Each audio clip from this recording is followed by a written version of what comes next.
আসসালামু আলাইকুম। আমাদের প্রশ্ন হলো 100 ওয়াট এর দুইটি বৈদ্যুতিক বাতি ও 50 ওয়াট এর দুটি বৈদ্যুতিক পাখা প্রতিদিন 10 ঘন্টা ব্যবহৃত হলে জুন মাসে বৈদ্যুতিক বিলের হিসাব বের করো। প্রতি ইউনিটের মূল্য 3 টাকা। তো আমাদের বিদ্যুৎ বিলের হিসাব বের করতে বলছে, জুন মাসে প্রতি ইউনিটের মূল্য দিয়ে দিছে। তো আমরা প্রথমে কতটুকু বিদ্যুৎ ব্যবহার করছি সেই পরিমাণটা নির্ণয় করব। বিদ্যুৎ ব্যবহারের পরিমাণ হলো ব্যয়িত শক্তি। আমাদের এই যে ডিভাইসগুলো দিয়ে দিছে, এদের ব্যয়িত শক্তি যা হবে সেটাই হলো বিদ্যুৎ ব্যবহারের পরিমাণ। তো আমরা লিখতে পারি যে এখানে দুইটা ডিভাইস দেওয়া আছে, একটা হলো বৈদ্যুতিক বাতি আর একটা হলো বৈদ্যুতিক পাখা। তো আমরা প্রথমে একদিনের জন্য কত বিল মানে কতটুকু বিদ্যুৎ ব্যবহার হয় সেটা বের করি, তারপরে জুন মাসের জন্য যতটুকু হয় সেটা বের করা যাবে। তো দুইটা ডিভাইসের জন্য আলাদা আলাদা বের করি আমরা। তো আমরা সাধারণত এখানে সূত্র, ব্যয়িত শক্তির সূত্র আমরা কি জানি? আমরা জানি ডিভাইস যদি ডিভাইসের উপর নির্ভর করবে, ডিভাইস যা হোক, আমাদের ডাব্লিউ ইকুয়াল টু ব্যয়িত শক্তি ডাব্লিউ ইকুয়াল টু পিটি। এটা হলো আমাদের ব্যয়িত শক্তি নির্ণয়ের সূত্র। এটা পি হলো ক্ষমতা, আমাদের যে ডিভাইসটা সেই ডিভাইসের ক্ষমতা। এটাকে আমরা কিলোওয়াট ঘন্টাতে রাখবো, এটাকে আমরা কিলোওয়াট ঘন্টাতে রাখবো। আর এটা হলো টাইম, টাইমকে আমরা রাখবো ঘন্টায়। তাহলে কিলোওয়াট ঘন্টা হবে। আর এই কিলোওয়াট ঘন্টাকেই আমরা বলতে পারি, এইটাকেই বলা হয় ইউনিট। তাহলে আমাদের ক্ষমতাকে আমরা রাখবো কিলোওয়াটে এবং সময়টাকে রাখবো ঘন্টায়। তাহলে আমরা কত ইউনিট বিদ্যুৎ ব্যবহার করি সেটা আমরা বের করতে পারবো। তো আমরা ধাপে ধাপে দুইটা বের করে দেখবো। বৈদ্যুতিক বাতির ক্ষেত্রে, বৈদ্যুতিক বাতির ক্ষেত্রে ব্যয়িত শক্তি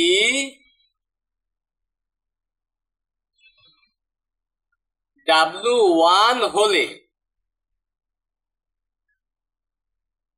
W1 ইকুয়াল টু, এই জায়গায় আমাদের বৈদ্যুতিক বাতি হলো দুইটা। তো আমরা এই সূত্রটা পিটি না লিখে আমরা লিখতে পারি এন পি টি। এন বলতে আমাদের যে ডিভাইসের ব্যয়িত শক্তি বের করব সেই ডিভাইসের সংখ্যা। তো এখানে এন বৈদ্যুতিক বাতি আছে কয়টা? দুইটা। তারপর পি হলো ক্ষমতা, বৈদ্যুতিক বাতির ক্ষমতা কত? 100 ওয়াট। তো আমাদের এককটা কিসে নিয়ে নিতে হবে? কিলোওয়াটে নিয়ে নিতে হবে। তাহলে এই ওয়াটকে কিলোওয়াটে নিতে গেলে 1000 দিয়ে ভাগ করতে হয়।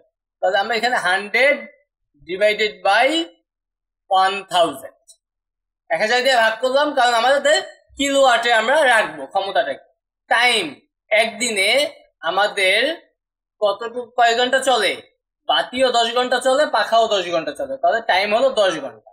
আমরা একদিনের জন্য ব্যয়িত শক্তি বের করছি, বৈদ্যুতিক বাতির ক্ষেত্রে ব্যয়িত শক্তি। ঠিক আছে, লিখতে পারো ক্ষেত্রে একদিনে বা দৈনিক ব্যয়িত শক্তি। ঠিক আছে, দৈনিক ব্যয়িত শক্তি।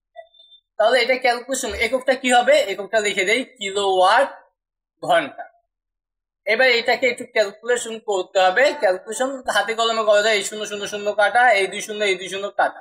তাহলে এখানে হইতেছে 2 কিলোওয়াট কিলোওয়াট কিলোওয়াট ঘন্টা। তাহলে আমরা একদিনের জন্য বৈদ্যুতিক বাতির ব্যয়িত শক্তি বের করলাম। এইবার আমরা বের করবো বৈদ্যুতিক পাখার। আবার বৈদ্যুতিক পাখার ক্ষেত্রে দৈনিক ব্যয়িত শক্তি, ব্যয়িত শক্তি না লেখা যদি দেখো বিদ্যুৎ ব্যবহারের পরিমাণ, সেটাও সমস্যা নেই। ব্যয়িত শক্তি W2 হলে W2 ইকুয়াল টু NPT। সূত্র, এন বৈদ্যুতিক পাখা কয়টা আছে? বৈদ্যুতিক পাখাও দুইটা, ঠিক আছে, দুইটি বৈদ্যুতিক পাখা। এটা হলো 50 ওয়াট, 10 ঘন্টা করেই চলে। তাহলে এখানে 50 ওয়াট, এটাকে কিলোওয়াটে নিতে গেলে 1000 দিয়ে ভাগ করতে হবে। আমরা 1000, 50 ভাগ 1000, আর টাইম হলো 10 ঘন্টা। এককটা হবে কিলোওয়াট ঘন্টা। তো এখান থেকে আমাদের 00 কাটা, 50 দিয়ে 100 কে করলে হবে 2, এই 2 কাটা। তার মানে এখানে ফলাফলটা হইতেছে 1 কিলোওয়াট ঘন্টা। তাহলে আমরা পাখার জন্য এবং বাতির জন্য, দুইটার জন্যই ব্যয়িত শক্তি বের করছি একদিনে। তাহলে দেখব দৈনিক বাতি ও পাখার মোট ব্যয়িত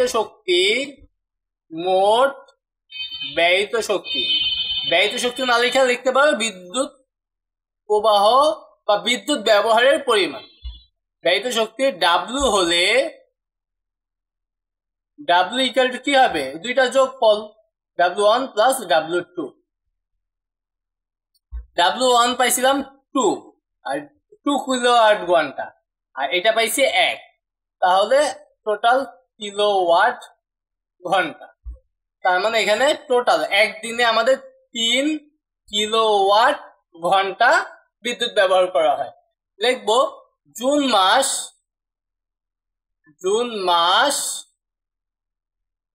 হলো, জুন মাস কত দিনে এটা আমাদের জানতে হবে, 30 দিনে। তাহলে দেখবো, সুতরাং জুন মাসে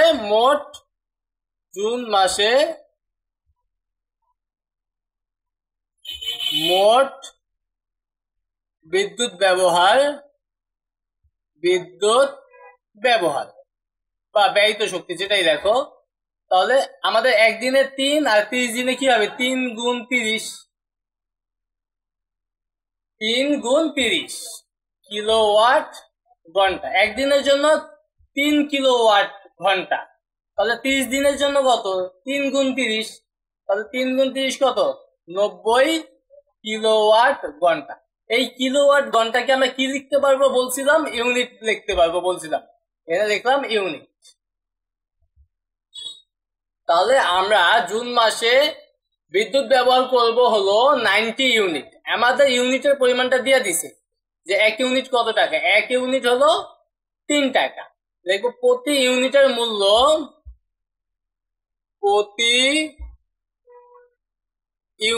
মূল্য, বাংলায় না লিখে এমনি দেখি, প্রতি ইউনিট এর মূল্য 3 টাকা। সুতরাং 90 ইউনিট এর মূল্য কত হবে, 3 ইন্টু 90 টাকা, তার মানে কত হইতেছে, 270 টাকা। তার মানে যে বিদ্যুৎ গুলো ব্যবহার করতেছে তার মূল্য হবে 270 টাকা। অ্যান্সারটা আমরা একটু মিলাই নেই, এই যে 270.00 টাকা, মানে 270 টাকা, এটাই অ্যান্সার। তো আশা করি এই অঙ্কটা তোমরা বুঝতে পারছো।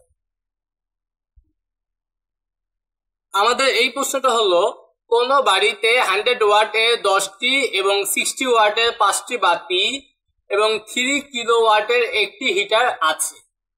বাতিগুলো প্রতিদিন 6 ঘন্টা জ্বলে, হিটার দৈনিক 2 ঘন্টা চলে। জানুয়ারি মাসে ওই বাড়িতে কত ইউনিট বিদ্যুৎ ব্যবহার হবে। ওকে, শুধু বিদ্যুৎ ব্যবহারের পরিমাণটা বের করতে বলছে। আগের অঙ্কটার মতো এখানে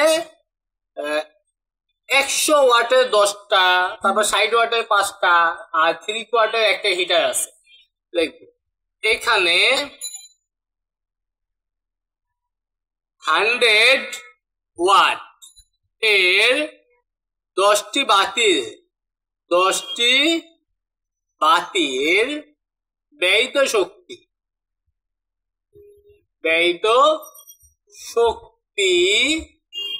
W1 হলে, প্রথমে 100 ওয়াটের যে 10টা বাতি আছে তার ব্যয়িত শক্তি বের করবো আমরা। তো আমরা জানি W1 হলে W1 ইকুয়াল টু NPT। এই সূত্রটা তুমি না লিখলেও পারো, ডাইরেক্ট মান বসাই দিবা যে এখানে n এর মান কত, কয়টা বাতি, 10টা বাতি, তাহলে 10, তারপর গুণ পি, পি মানে বাতিগুলোর ক্ষমতা, বাতিগুলোর ক্ষমতা হলো 100 ওয়াট। তো আমরা কিলোওয়াটের নিতে চাই, এই জন্য 100 ভাগ দিব কত, 1000, মানে ওয়াটে থাকলে 1000 দিয়ে ভাগ করব। তারপর টাইম, এই যে বাতিগুলা এগুলো কয় ঘন্টা করে জ্বলে, বাতিগুলা এই যে বাতিগুলো প্রতিদিন 6 ঘন্টা জ্বলে, তাহলে 6 ঘন্টা জ্বলে 6, তাহলে এককটা আমাদের হবে কিলোওয়াট ঘন্টা। এবার এটাকে আমাদের ক্যালকুলেশন করতে হবে। তো এখানে 0 0 কাটা, 0 0 কাটা, তাহলে এই 0 কাটা, মানে এখানে হইতেছে 6, তাহলে 6 কিলোওয়াট ঘন্টা।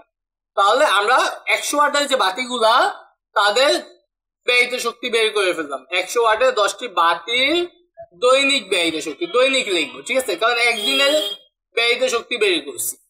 এইবার আমরা পরবর্তী যে বাতিগুলা সেটা হলো 60 ওয়াট, সেটা হলো 5টা বাতি, এটাও 6 ঘন্টা জ্বলবে। তাহলে লিখবো 60 ওয়াটের 5টি বাতির দৈনিক ব্যয়িত শক্তি W2 হলে W2 ইকুয়াল টু যে কয়টা সংখ্যা, কয়টা 5টা, প্রথমে সংখ্যা তারপর গুণ ওই বাতিগুলোর ওয়াট, ওয়াট কত আছে 60, তাহলে 60 ডিভাইডেড বাই 100, 1000 দিয়ে ভাগ করবো, কারণ আমাদের এককটা ক্ষমতা একক কিলোওয়াটে আমরা রাখবো। ঘন্টা কয় ঘন্টা চলে, 6 ঘন্টা চলে। ওকে, এইবার এটাকে ক্যালকুলেশন করতে হবে।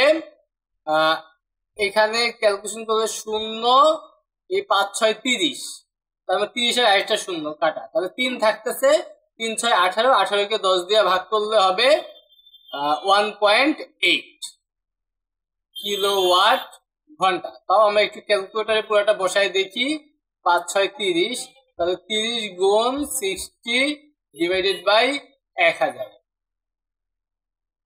1.8 একদম ঠিকঠাকই আছে। তাহলে আমরা বাতিগুলোর জন্য বের করে ফেললাম। তারপর আরেকটা কি ডিভাইস আছে, এটা কিন্তু কিলোওয়াট দেওয়া আছে, খেয়াল রাখতে হবে। তাহলে 3 কিলোওয়াটের একটা হিটার আছে, এটা চলে 2 ঘন্টা।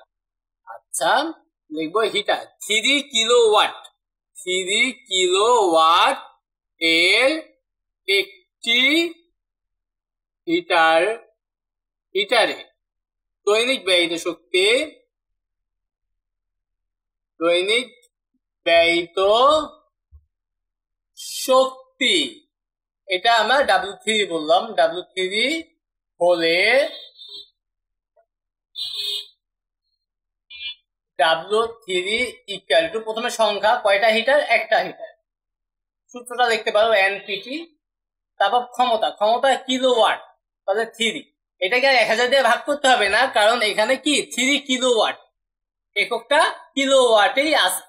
এটা কয় ঘন্টা চলে, 2 ঘন্টা, তাহলে এখানে এককটা হবে কিলোওয়াট ঘন্টা, তাহলে এখানে 6 কিলোওয়াট ঘন্টা। এইবার আমরা প্রত্যেকটা ডিভাইসের যে ভিন্ন ভিন্ন ধরনের যে কয়টা ডিভাইস আছে প্রত্যেকের ব্যয়িত শক্তি বের করছি। এবার মোট ব্যয়িত শক্তি দেখবো, মোট ব্যয়িত শক্তি, মোট দৈনিক ব্যয়িত শক্তি, ঠিক আছে, মোট দৈনিক ব্যয়িত শক্তি,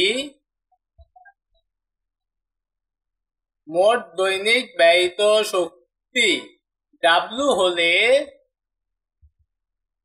W equal to W1 plus W2 plus W3। প্রথমটা মনে হয় 6 পাইছিলাম, দেখি তাও 6, তারপরটা 1.8, তারপরটা 6, তার মানে 6 প্লাস 1.8 প্লাস 6, সবগুলোর একক কি কিলোওয়াট ঘন্টা, 13.8 কিলোওয়াট ঘন্টা। এটা কোন মাসে টোটাল ব্যয়িত শক্তি বের করতে বলছে, জানুয়ারি মাসে। জানুয়ারি মাস কত দিনে এটা আমাদের জানতে হবে, লিখবো জানুয়ারি মাস হলো 31 দিনে, 31 দিনে। সুতরাং জানুয়ারি মাসে ব্যয়িত শক্তি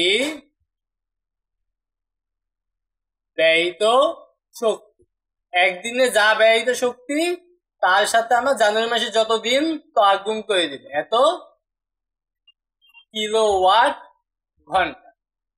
তাহলে এই 31 গুণ 13.8 আমরা করি, ক্যালকুলেটর ব্যবহার করি। 13.8 গুণ 31,